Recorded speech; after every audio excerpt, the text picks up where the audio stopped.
Ito mga kababayan ko sa sobrang paniniwala ng mga kababayan natin na Pilipino sa ibang bansa na si Duterte ay lalabas na. Alam niyo ho mga kababayan ko, makinig ko kayo.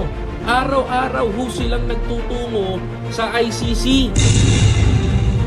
Yes, ang katotohanan po nito mga kababayan, kung bakit po ngayon dapat sila magsipag-iyak, makinig po kayo mga OFW. Wala hong Duterteng lalabas. Wala akong Duterteng kakaway sa bintana.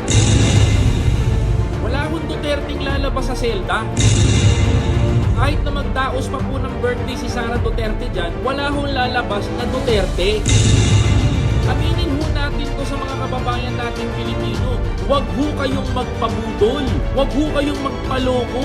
Huwag ho kayong gumawa ng kwento ng mga nagpapaniwalaan yung mga vlogger na hinihikayat kayo na pumunta kayo doon sa Netherlands sa gaganapin na peace rally daw po.